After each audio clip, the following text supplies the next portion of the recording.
आज का टॉपिक है हेपेटाइटिस। तो आज हम पढ़ेंगे कि हेपेटाइटिस क्या होता है। ये भी कम्युनिकेबल डिसीज़ में आता है। तो सबसे पहले जानेंगे कि हेपेटाइटिस क्या होता है। हेपेटाइटिस जो है, हेपेटाइटिस में लिवर का इन्फ्लेमेशन हो जाता है, यानी कि inflammation of the liver is known as hepatitis, जिसको हम कहते हैं। और जो लिवर इन्फ्लेमेशन होगा तो हेपेटाइटिस में जो है लिवर जो अगर क्रोनिक हेपेटाइटिस होता है तो फिर जो लिवर सेल्स होती हैं उनका डैमेज होना स्टार्ट हो जाता है और लिवर सिरोसिस जैसी कंडीशंस जो हैं क्रिएट होने लगती हैं। तो जानते हैं कि हेपेटाइटिस के जो है क्या क्या कॉजेज़ हो सकते हैं। तो कॉजेज़ में फर्स्ट है साइटोमेगालोवायरस। जो साइटोमेगालोवायरस है वो भी हेपेटाइटिस कॉज कर सकता है। इसके अलावा है एप्स्टेन बार वायरस। इसके अलावा है येलो फीवर वायरस और रुबेला एंड वेरिसेला वायरस की वजह से भी जो है हेपेटाइटिस कॉज हो सकता है, या फिर हर्पीस सिम्प्लेक्स और एडिनो वायरस। इन सारे वायरसेस की वजह से जो है हेपेटाइटिस कॉज हो सकता है। इनके अलावा जो है अनदर कॉजेस हो सकते हैं, जैसे कि ब्लड ट्रांसफ्यूजन हो गया। ब्लड ट्रांसफ्यूजन के अलावा जो है अनहेल्थी लाइफस्टाइल हो गई, और या फिर अनहाइजीनिक कंडीशंस हो गई, सैनिटेशन हो गया, या फिर अनकुक्ड और जो है या तो फूड अनकुक्ड होगा, अनकुक्ड फूड लेने से हो सकता है, या फिर जो हेपेटाइटिस का पर्सन है उसके कांटेक्ट में आने से जो है हेपेटाइटिस कॉज हो सकता है अनदर पर्सन में, या फिर इसके अलावा कोई भी क्रॉनिक जो है लिवर डिसीज़ हो सकती है, उसकी वजह से हेपेटाइटिस जो है कॉज हो सकता है। तो हेपेटाइटिस के टाइप्स जानेंगे कि इसके क्या क्या टाइप्स होते हैं। तो हेपेटाइटिस के जो है hepatitis A, hepatitis B, hepatitis C, hepatitis D and hepatitis A, ये 5 जो हैं टाइप्स होते हैं हेपेटाइटिस के। तो हेपेटाइटिस बी को जो है इन्फेक्शियस हेपेटाइटिस के नाम से भी जानते हैं। हेपेटाइटिस बी को हम सीरम हेपेटाइटिस के नाम से जानते हैं। और हेपेटाइटिस सी जो है उसको पोस्ट ट्रांसफ्यूजन, यानी कि इसको पोस्ट ट्रांसफ्यूजन नाम से भी जाना जाता है हेपेटाइटिस सी को। जैसे कि कोई भी ट्रांसफ्यूजन हुआ, ब्लड ट्रांसफ्यूजन, या फिर कोई भी ब्लड कंपोनेंट्स जो है ट्रांसफ्यूज किया गया, उसकी वजह से जो है कॉज हो सकता है। नेक्स्ट है डेल्टा जो है हेपेटाइटिस डी, जो कि डेल्टा एजेंट की वजह से कॉज होता है। नेक्स्ट है हेपेटाइटिस ई।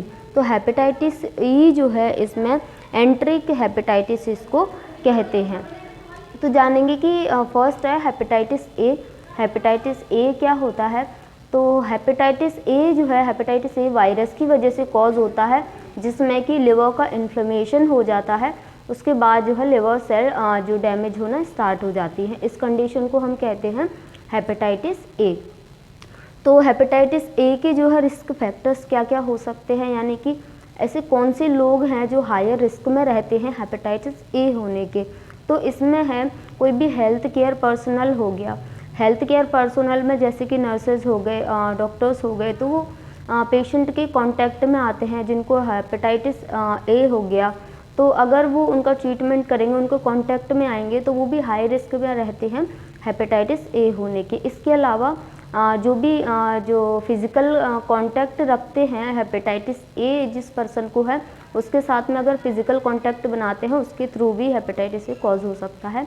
इसके अलावा अनदर सिचुएशंस हो सकती हैं, जैसे कि अनहाइजीनिक कंडीशंस हो गई, और जैसे कि फूड हो गया, फूड और contaminated food and contaminated water हो गया, अनकुक्ड फिश हो गई, फिश सेल जो है वो अनकुक्ड लिए जाने की वजह से हेपेटाइटिस कॉज हो सकता है। इसके अलावा कोई भी मेडिसिन्स हो गई जो लिवर टॉक्सिसिटी जो है क्रिएट कर रही हैं।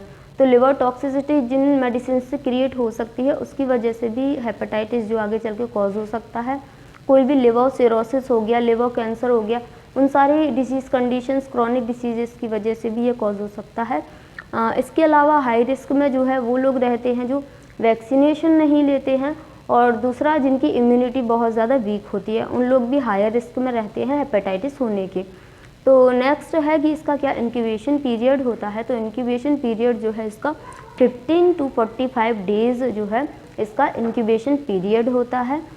इसके बाद सिम्टम्स की बात करेंगे। तो सिम्टम्स में जो है हेपेटाइटिस में पेशेंट को जो एब्डोमिनल जो है पेन रहेगा, उनको एब्डोमिनल पेन के अलावा उनका इंडाइजेशन रहेगा बहुत ज़्यादा, जो इंडाइजेशन एनोरेक्सिया रहेगा, उनको भूख नहीं लगेगी और उनको बहुत ज़्यादा नोज़िया, वॉमिटिंग, फटीग रहेगी, वीकनेस रहेगी उन लोग को जिनको भी हेपेटाइटिस ए रहेगा।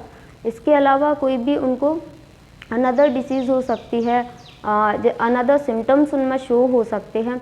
अनदर सिम्टम्स में जैसे कि उनको कोई भी एब्डोमिनल से रिलेटेड या फिर और कोई भी सिम्टम्स उनको दिख सकते हैं हेपेटाइटिस ए की कंडीशन में। तो इन सारे सिम्टम्स के अलावा जो है बात करेंगे कि इसमें क्या क्या डायग्नोसिस कर सकते हैं। तो हेपेटाइटिस के डायग्नोसिस में जो है हिस्ट्री टेकिंग फिजिकल एग्जामिनेशन कर सकते हैं। हिस्ट्री टेकिंग फिजिकल एग्जामिनेशन के अलावा सीबीसी कर सकते हैं, सीरम एग्जामिनेशन कर सकते हैं और इनके अलावा एब्डोमिनल जो है अल्ट्रासाउंड करवा सकते हैं, एब्डोमिनल सीटी या फिर एमआरआई करवा सकते हैं, उसके थ्रू भी जो है देखा जा सकता है। इसके अलावा जो हेपेटाइटिस जो एंटीजन है, तो हेपेटाइटिस एंटीजन या फिर एंटीबॉडीज़ के लिए टेस्टिंग कर सकते हैं जिससे कि पता लग सके कि बॉडी में जो है हेपेटाइटिस का एंटीजन प्रेजेंट है। इन सारे डायग्नोसिस के अलावा जो है मैनेजमेंट के बारे में बात करेंगे कि हेपेटाइटिस ए का जो है कैसे हम मैनेजमेंट कर सकते हैं। तो मैनेजमेंट में सबसे पहले जो है पेशेंट को सिम्टोमेटिक ट्रीटमेंट देंगे, एंटी इमेटिक ड्रग दे सकते हैं उनको। अगर फीवर की कंडीशन है तो फीवर में उनको एंटीपायरेटिक्स ड्रग दे सकते हैं। इसके अलावा एंटी स्पैज़मोटिक जो है ड्रग दे सकते हैं जिससे कि एब्डोमिनल पेन है वो कम हो सके उनका। एपेटाइट स्टिमुलेटर्स दे सकते हैं और रिच अमाउंट ऑफ प्रोटीन और जो है प्रोटीन और वाइटामिन्स की रिच अमाउंट डाइट दे सकते हैं। इसके अलावा उनको मैनेजमेंट में जैसे कि पेशेंट को इंस्ट्रक्ट करेंगे कि वो फैटी डाइट कम ले, कम जो है कोलेस्ट्रॉल डाइट ले। इसके अलावा जो है फूड जितना भी वो फूड ले रहे हैं वो एकदम क्लीन होना चाहिए और पूरी तरह से कुक्ड होना चाहिए। और उन पेशेंट्स को जो है इंस्ट्रक्ट करेंगे कि वो अल्कोहल को अवॉइड करें अगर वो अल्कोहल लेते हैं तो। इसके अलावा कोई भी ड्रग्स हैं जो हेपेटिक टॉक्सिसिटी क्रिएट कर सकती हैं तो उन सारे ड्रग्स को जो है बंद करेंगे, स्टॉप करेंगे उन सारी ड्रग्स को। इसके अलावा पेशेंट को जो है हेपेटाइटिस ए का वैक्सीनेशन कर सकते हैं जिसकी वजह से उसकी जो कंडीशन है वो ठीक हो सके।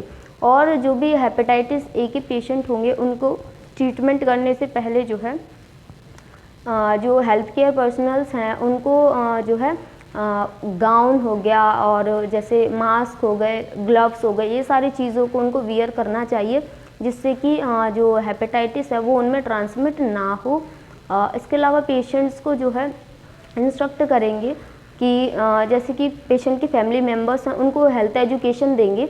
हेल्थ एजुकेशन में पेशेंट का जो बोलेंगे कि पेशेंट का जो वॉशरूम है वो अलग होना चाहिए, सेपरेट होना चाहिए, पेशेंट जो है आइसोलेट होना चाहिए और पेशेंट को जो है साइकोलॉजिकल सपोर्ट देंगे। तो ये सारी चीज़ें हम हेपेटाइटिस ए की मैनेजमेंट के लिए कर सकते हैं और हेपेटाइटिस को जो है ट्रीट कर सकते हैं। तो आई होप आपको ये क्लास समझ आया होगा। अगर आपको इससे रिलेटेड कोई भी डाउट हो तो आप पूछ सकते हैं। Thank you.